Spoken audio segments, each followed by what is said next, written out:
কদিন আগে বাংলাদেশের নোবেল বিজয়ী ডক্টর ইউনূসের একটা সাক্ষাৎকারের একটা অংশ বিশেষ বোধহয় ডয়েচে ভেলের একটা সাক্ষাৎকার, এটা আমরা দেখেছি। যদিও সাক্ষাৎকারটা পরে কোনো কারণে বা কোনো যৌক্তিক অযৌক্তিক যে কারণেই হোক আমরা দেখতে পাই না ওই পেজে। আমি শুনেছি, আপনারা অনেকে হয়তো শুনেছেন। তিনি বলছিলেন যে পৃথিবী তার গন্তব্যের দিকে, ধ্বংসের দিকে এগিয়ে যাচ্ছে, এবং তিনি অন্য পার্সপেক্টিভ থেকে বলেছেন নিশ্চয়ই। কিন্তু আল্লাহ রাব্বুল আলামিন যা বলেছেন সেটি আমাদের সবাইকে উপলব্ধি করতে হবে এবং সেই গন্তব্যে আমাদের যেতে হবে। আমরা যাচ্ছি সেদিকে। পৃথিবী যখন তার গন্তব্যের দিকে বা সৃষ্টি জগৎ যখন তার গন্তব্যের দিকে এগিয়ে যায়, তখন যত বেশি এগিয়ে যাবে ঈমান মানুষের জন্য ধরে রাখা তত কঠিন হবে। আমরা সেরকম একটা সময় পার করছি। আমাদের বাপদাদারা যারা ছিলেন তাদের ঈমানের যে অবস্থা ছিল, তাদের মধ্যে সততা যে পরিমাণে ছিল, আমাদের মধ্যে সে পরিমাণ নিশ্চয়ই নাই। আমাদের পরের জেনারেশন যারা আসবে তাদের মধ্যে ঈমান ধরে রাখাটা আরও টাফ হবে, তাদের পরে যারা আসবে তাদের জন্য আরও টাফ হবে। এভাবে সহিহ মুসলিম বর্ণিত হাদিসে নবী সাল্লাল্লাহু আলাইহি ওয়াসাল্লাম বলেছেন, লা তাকুমুস সাআহ হাত্তা ইউকাল ফিল আরদি আল্লাহ আল্লাহ। অর্থাৎ পৃথিবী ততক্ষণ পর্যন্ত ধ্বংস হবে না, মহাপ্রলয় হয়ে সৃষ্টি জগৎ ততক্ষণ পর্যন্ত শেষ হয়ে যাবে না, যতক্ষণ পর্যন্ত একজন মানুষও আল্লাহ বলার মতো থাকবে। আপনারা সবাই জানেন আমরা পৃথিবীর মানুষ আস্তে আস্তে পৃথিবীর পরিণতির দিকে এগিয়ে যাচ্ছি। পৃথিবীর একটা পরিণতি আছে, আমরা জানি তো সবাই না? পৃথিবীর যে পরিণতি আছে সেই পরিণতির কথা কোরআনে আল্লাহ রাব্বুল আলামিন বারবার বলেছেন। এবং আপনি একটা জিনিস খেয়াল করবেন, কোরআনের যে 30 পারা আছে, এই 30টা ভাগ পাঠ, এর মধ্যে একেবারে শেষ পাঠ যেটা 30 নম্বর পারা, এই পাঠ এবং এর আগের যে আপনার ভার্সগুলো, সূরাগুলো আপনি লক্ষ্য রাখবেন যে এইগুলোতে কিয়ামত সম্পর্কে অনেক বেশি আলোকপাত হয়েছে, যেগুলো কোরআনের শুরুতে নেই। কোরআনের শুরুতে আপনি দেখবেন মানব জাতির সৃষ্টির ইতিহাস, সূচনা কিভাবে হয়েছে। আপনি দেখবেন সেখানে নারীদের অধিকার নিয়ে সূরাতুন নিসাতে বিশদ আলোচনা।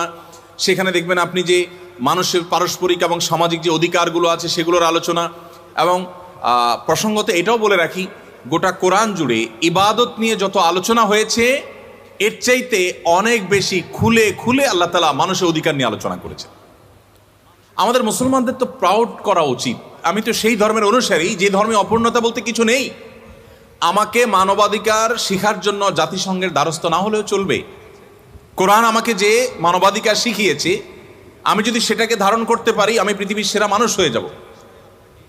আপনারা নিশ্চয়ই অনেকে শুনেছেন আমাদের প্রিয় নবী সাল্লাল্লাহু আলাইহি সাল্লাম, তিনি মানুষের অধিকারের অনেকগুলো ক্ষুদ্রাতি ক্ষুদ্র যে বিভাগ আছে, ডিপার্টমেন্ট আছে, সেগুলো নিয়ে অনেক কথা তিনি বলেছেন।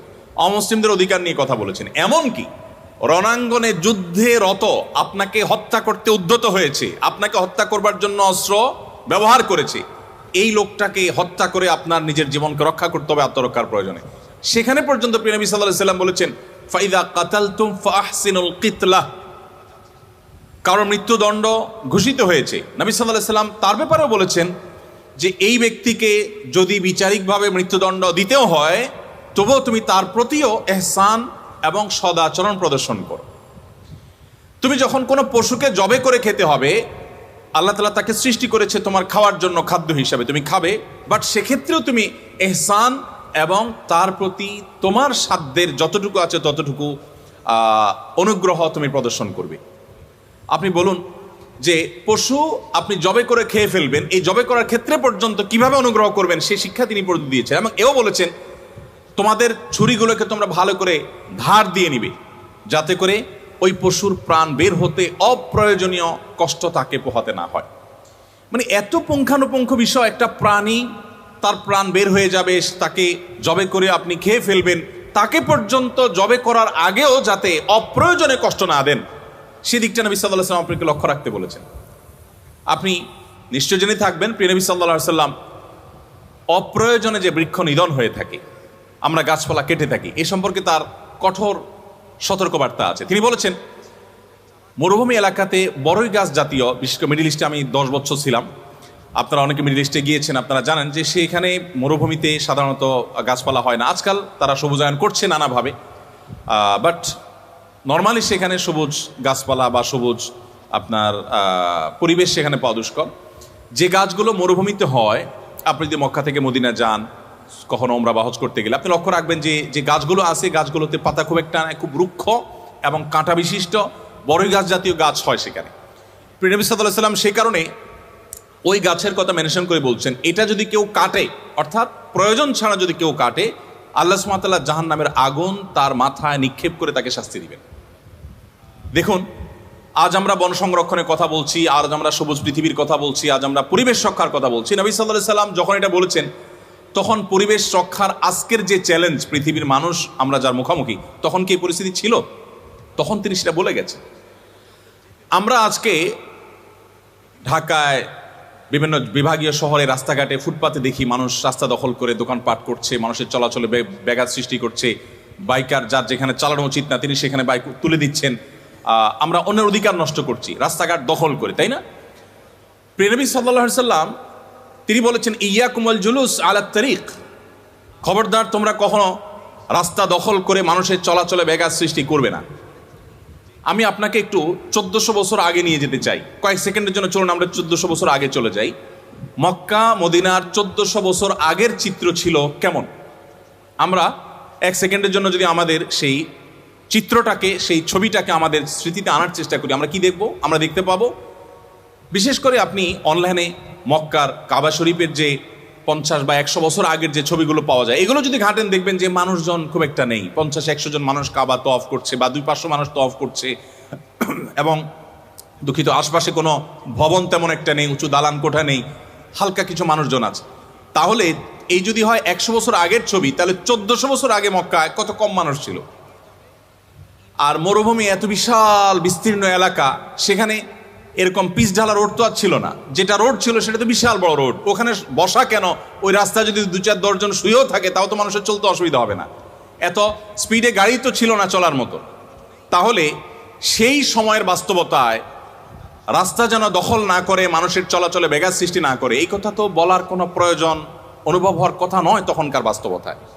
তিনি সেটা যখন বলে গেছেন, আজ 2023-এ এসে 1400-1450 বছর পরে এসে আমরা ফিল করছি যেন তিনি আমাদের ঢাকা শহরের ফুটপাত দখল নিয়ে হাদিস বলে গেছে। মানে কত বাস্তব এবং কত আপনার জ্বলন্ত এবং কত সেটা চিরন্তন আপনি লক্ষ্য করুন। আপনি মানবাধিকার বা অন্যান্য প্রাণীদের অধিকার নিয়ে যদি বলেন, আপনি অন্য ধর্মের মানুষের অধিকার নিয়ে যদি বলেন, অন্য ধর্মের মানুষ যাদের সাথে মুসলমানদের সহাবস্থান আছে, একটা দেশে শান্তিপূর্ণভাবে বসবাস করছে, কোরআন তাদের সম্পর্কে কি বলেছে? লা ইয়ানহাকুমুল্লাহু আনিল্লাযীনা লাম ইউকাতিলুকুম ফিদ-দীন ওয়া লাম ইখরিজুকুম মিন দিয়ারিকুম আন তাবাররুহুম ওয়া তুকসিতু ইলাইহিম। যে সমস্ত অন্য ধর্মের মানুষেরা তোমাদের উপরে যুদ্ধ চাপিয়ে দেয়নি, সহাবস্থান করছে, তাদের প্রতি সদাচরণ করতে তোমাদের আল্লাহ তোমাদেরকে নিষেধ করেনি না, বরং আল্লাহ তাআলা সদাচরণকারীদেরকে ভালোবাসে। আপনি দেখুন, অন্য ধর্মাবলম্বীদের তাদের জান মালের নিরাপত্তা, তাদের সাথে সুন্দর সহাবস্থানের কথা ইসলাম বলেছে কি বলেনি? সম্মানিত উপস্থিতি, আপনি সেই ইসলামের অনুসারী, যেই ইসলাম এমন কোনো বিষয় নেই যেই বিষয়ে আপনাকে গাইডলাইন করেনি, শুধুমাত্র সেটাকে অনুকরণ করা আমাদের প্রয়োজন। যেটা আমার আগের আলোচক সম্মানিত ডিরেক্টর মহোদয় তিনিও বলেছেন যে আমরা যদি অনেক কথা শুনি, অনেক কথা বলি এবং তার কিছু যদি আমরা আমলে না আনি, আমাদের প্র্যাকটিসে না আনি, তাহলে কোনো লাভ হবে না। এজন্য আমি শুরুতেই বলেছিলাম যে আমরা আজকের এই প্রোগ্রাম থেকে, আজকের এই অনুষ্ঠান থেকে আমরা কিছু জিনিস নিয়ে যাব, এবং আমি কিন্তু জিজ্ঞেস করব, বরং আমি এখনও জিজ্ঞেস করতে চাই, এরপর ইনশাল্লাহ বাকি আলোচনা আমি করব। আমার একটা অভ্যাস আছে, আপনারা জানেন যে আমি বিভিন্ন মাহফিলে একটা নতুন কালচার চালু, বা আগে থেকে হয়তো কেউ করে থাকতে পারেন, আমার আগে দেখা নেই, আমি চালু করেছি। আমি প্রচুর বই পুস্তক গিফট করি, এবং আমার অফিসে এত পরিমাণ বই কেনা হয় আমার, যে কয়দিন পর পরই খালি হয়ে যায়। গতকালকেও দেখলাম তাক অনেক খালি হয়ে গেছে, আবার কিছু বই দিয়ে পূরণ করলাম। নিজে খুব বেশি পড়তে পারি না, কিন্তু মানুষকে গিফট করতে পছন্দ করি, তো কিছু বই আমি নিয়ে এসেছি। সব জায়গায় আমি যেতে কিছু বই সাথে রাখি। আমরা যেটুকু আলোচনা করলাম, যদিও আমি এখনো ক্যালকুলেশনে আসি না, কিন্তু শেষের দিকে আছে, আমি আর খুব বেশি দীর্ঘায়িত করবো না। এটুকু আলোচনার উপর ভিত্তি করে আমাদের অডিয়েন্সের মধ্যে, আমি স্টুডেন্টদেরকে লক্ষ্য করে বলছি, টিচারদেরকে নয়, নিশ্চয়ই ওনারা আমাদের গাইড করবেন। আমাদের শিক্ষার্থীবৃন্দ যারা আছেন, তাদের মধ্য থেকে কেউ কি কোনো সিদ্ধান্ত গ্রহণ করেছেন? এতটুকু আলোচনা শোনার পর আপনার নতুন কোনো সিদ্ধান্ত থাকলে আমরা একটু জানতে চাই, যে আপনি পরবর্তীতে এই প্রোগ্রাম থেকে গিয়ে আপনার নিজের মধ্যে এই জিনিসটা আপনি ধারণ করতে চান নতুন করে সিরিয়াসলি, অথবা এই জিনিসটা আপনি ছাড়তে চান, এরকম কোনো ইস্যু, এরকম কোনো বিষয় যদি কারোর থাকে একটু হাত তুলতে পারেন। জি, ওদিকে এক ভাই হাত তুলেছেন।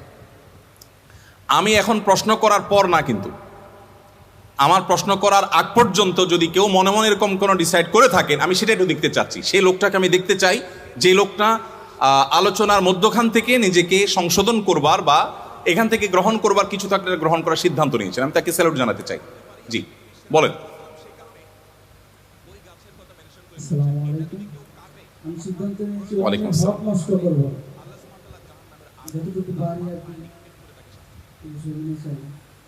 এটা কি আপনি একটু ব্যাখ্যা করে বলতে পারেন আমাদেরকে কি ধরনের? যেমন মানে আমি যখন বলবো যে আমি অন্যের হক নষ্ট করব না, তাহলে তো নিশ্চয়ই আমার স্মৃতিতে একটা চিত্র থাকবে যে আমি কি ধরনের সম্ভাব্য হক নষ্ট করতে পারি বা যেটা থেকে আমি বেঁচে থাকার চেষ্টা করব।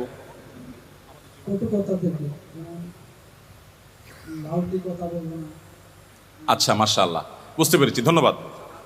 ওনাকে কোন একজন ভলান্টিয়ার ভাই, আর আমরা সময় নষ্ট করব না, আপনাকে এখানে ডেকে এনে সময় লাগবে। আমার লেখা ছোট্ট একটা বই, রাসূলুল্লাহ সাল্লাল্লাহু আলাইহি ওয়াসাল্লামের সকাল সন্ধ্যার দোয়া ও জিকির, এই বইটা ওনাকে একটু পৌঁছে দেন। আলহামদুলিল্লাহ, ধন্যবাদ আপনাকে। নিশ্চয়ই আরও অনেক ভাইরা আছেন, কিন্তু আমি সময় খুব নেব না। আরও কিছু বই আছে, সেগুলো অন্য প্রশ্নোত্তরের মাধ্যমে আমরা দেবো ইনশাআল্লাহ বিদিনিল্লাহ। ভাই যে কথাটি বললেন, নিশ্চয়ই তিনি ওই যে জাপানিজদের যে কালচারের কথা আমরা বলেছি, এটা শুনে তিনি সিদ্ধান্ত নিয়েছেন। খুব ভালো যে আমি জোরে কথা বলবো না। আমি শুরুতে যে কথাটি বলেছিলাম, সত্যি জাপান থেকে ফেরার পর আমি আমার স্ত্রীর সাথেও জোরে কথা বলার সময় কেন জানি আমার একটু বাধ্য, যে আমি দেখেছি যে সেখানে তারা কারোর সাথে কথা বলতে হলে এত আস্তে আস্তে বলছে যে আশপাশে কোনো মানুষের কোনো ডিস্টার্ব না হয়। তো প্র্যাকটিস দেখে মানুষ শিখে। এক বাংলাদেশি আমাকে বলছেন টোকিওতে, বললেন হুজুর বিশ্বাস করবেন, আমরা বাংলাদেশের মানুষ একটু আধটু চল চাতুরি চালা, আমরা যেটাকে ভদ্র ভাষা বলে একটু চালাক না হলে কি আর চলা যায়? এই চালাকের বিভিন্ন ব্যাখ্যা আছে, আমি সেদিকে যাচ্ছি না। তো এই চালাক হয়ে চলতে হয় এই সমাজে, চালাক না হলে চলা যায় না। তার অংশ হিসাবে একটু আধটু মিথ্যা, চালাকি, একটু বাটপারি, চিটারি, ঘুরানো পেঁচানো, এগুলো তো আমাদের রন্ধ্রে রন্ধ্রে মিশা। আমাদের ওই ভদ্রলোক বলছিলেন তার ভাষ্যে। তিনি বললেন যে ভাই, আমি দীর্ঘদিন টোকিওতে থাকার পর বিশ্বাস করবেন, এখন আপনি যদি আমাকে একটা মিথ্যা শিখিয়ে দেন আর বলেন এটা আপনি বলেন, আমি আপনার শেখানো মিথ্যাটা বলতে আমার কয়েকবার আমি বেঁধে যাব, অর্থাৎ আমার মুখ দিয়ে মিথ্যা আসবে না। আমি একটা চিটার যদি আপনি বলেন প্ল্যান ওয়াইজ করতে, আমার জন্য করতে কষ্ট হবে। আমি তখন অবাক হয়ে গেলাম যে আল্লাহ রাব্বুল আলামিন যেটা কোরআনে বলেছেন, ইয়া আইয়ুহাল্লাযীনা আমানুত্তাকুল্লাহ ওয়া কুনু মাআস সাদিকিন, হে ঈমানদারগণ তোমরা তাকওয়া অবলম্বন করো এবং সাদিকদের সাথে থাকো। তার মানে আপনি যদি ভালো হতে চান, ভালো পরিবেশ আপনাকে অবশ্যই গ্রহণ করতে হবে। ভালো সোসাইটিতে গেলে আপনার মধ্যে খুব দ্রুততার সাথে সে ভালো বিষয়গুলো চলে আসবে। পরিবেশ মানুষকে এত বেশি প্রভাবিত করে। যাই হোক, সেজন্য আমরা ভালো পরিবেশের মধ্যে থাকবো ইনশাআল্লাহ। ভাই নিশ্চয়ই সেই দুঃখিত, উনি সেই পরিবেশের যে বিবরণ, সেই বিবরণ শুনে তিনি প্রভাবিত হয়েছেন। আল্লাহ তাআলা আমাদের সবাইকে ভালো কথাগুলো সব জায়গা থেকে গ্রহণ করে করে আমাদের জীবনকে পরিবর্তন করার তৌফিক দান করুন।